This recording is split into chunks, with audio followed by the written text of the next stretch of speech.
اور کتاب میں ابراہیم کا ذکر کرو، بے شک وہ نہایت سچے تھے، پیغمبر تھے۔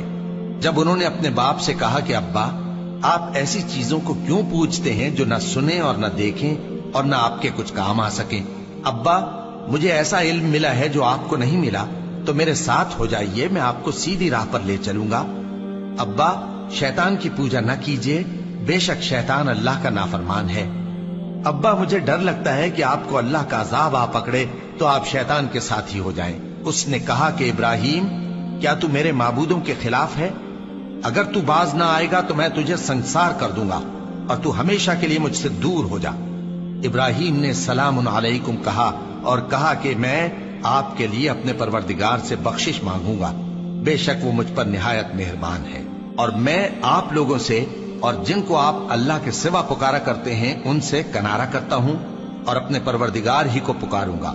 امید ہے کہ میں اپنے پروردگار کو پکار کر محروم نہیں رہوں گا۔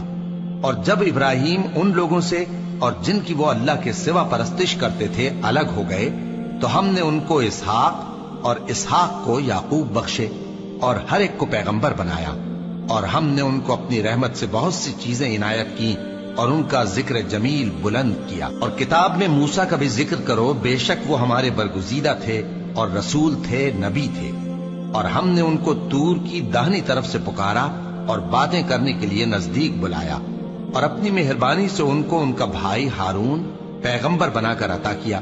اور کتاب میں اسماعیل کا بھی ذکر کرو، وہ وعدے کے سچے اور رسول تھے، نبی تھے، اور وہ اپنے گھر والوں کو نماز اور زکوٰۃ کا حکم کرتے تھے اور اپنے پروردگار کے ہاں پسندیدہ تھے۔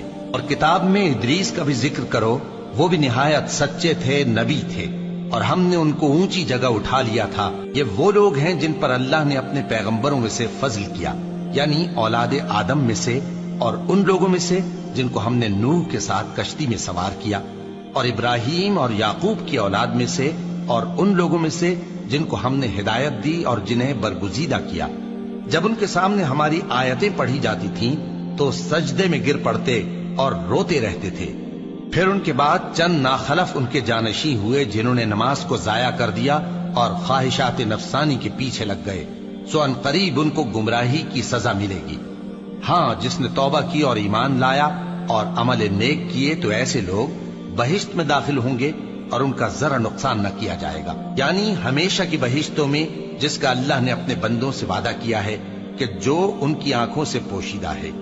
بے شک اس کا وعدہ نیکوکاروں کے سامنے آنے والا ہے، وہ اس میں سلام کے سوا کوئی بیہودہ کلام نہ سنیں گے اور ان کو صبح و شام کھانا ملے گا۔ یہی وہ جنت ہے جس کا ہم اپنے بندوں میں سے ایسے شخص کو مالک بنائیں گے جو پرہیزگار ہوگا۔